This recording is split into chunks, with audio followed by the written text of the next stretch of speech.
of God's inviting love toward all people that happened in that very public and dramatic way at Pentecost, that it's intended to invite and include others into the church in Jesus' name for God's sake. The God of the Jews, that is the God of the Bible, was now the God of all who followed Jesus. He had opened the doors. If you ever hear anybody referred to as the chosen people, it just is, we just chose all y'all. We're all y'all chosens. All who followed Jesus were counted as being part of the covenant. A second thing that I noticed in that Old Testament reading was how Moses used the image of God bearing them up on eagle's wings. God says to Moses, "Tell the people of Israel, you've seen what I did to the Egyptians and how I bore you on eagle's wings and brought you to myself." That sounds a lot like the very thing we sing at the end of every worship service here at First Church, right? And God will raise you up on eagle's wings. In contrast to the defeat of the Egyptians, God has lifted and carried the escaping slaves right up to Mount Sinai. Years ago, I heard the story of Wakiwa's eagle. Author James Buckham told the legend of an Indian boy who found a young eagle that had been wounded, and he nursed it back to strength and health until it became as strong as ever, and then flew away. A year later, in the salmon season, Wakiwa was enjoying spearing the silver-sided fish, one glittering salmon after another he threw into his bark canoe, and he was so absorbed in the sport that he didn't notice he had reached the head of the rapids, and his canoe began to glide ever more swiftly among the rocks. At some point, he looked up and reached for his paddle, and he dipped it in the swirling river. He dipped it wildly. The canoe swung sideways. It held its own against the current, and slowly, inch by inch, he began to creep upstream against the torrent, back toward the river bank. But suddenly there was a loud snap, and the paddle split in the boy's hands, broken just above the blade. Wakiwa gave a cry of despairing agony, and he bent forward. With the shattered shaft, he fought desperately against the current, but it was useless. The racing torrent swept him downstream, and the roaring of a waterfall filled his ears.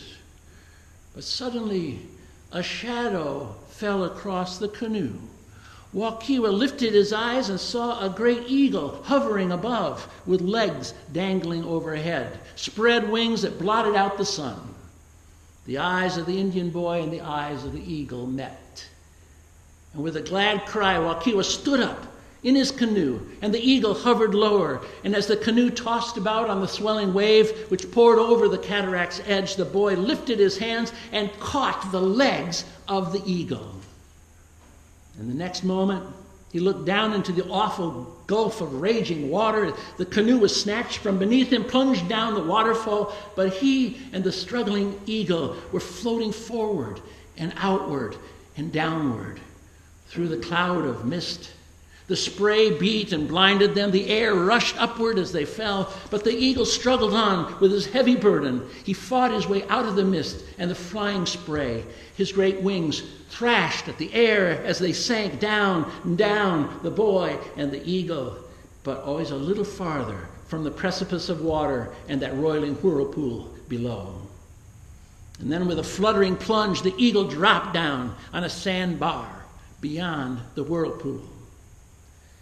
He and Wakiwa lay there a minute, breathless, exhausted. And then the eagle slowly lifted himself, took the air under his free wings, and soared away. Wakiwa knelt in the sand, his eyes following that great bird until he faded away against the gray of the distant cliffs. That may be only a legend, but it speaks to any of us who, caught in currents beyond our control, feeling ourselves as though we're being swept ever nearer to some cataract or ruin, we realize we can reach out. We can reach out our hand to God or to Jesus Christ, who is God's Savior, who is always with us, and God will bear you up on eagle's wings. Up, away from the danger, and keep us company through our life, and serve as our comforter, and serve as our companion, serve as our counselor and our friend, sharing with us the burdens of life, and its healings. Now, knowing that we Christians, even as the Jews of old, are a chosen people. We are a royal priesthood. We are a holy nation. We are God's own people.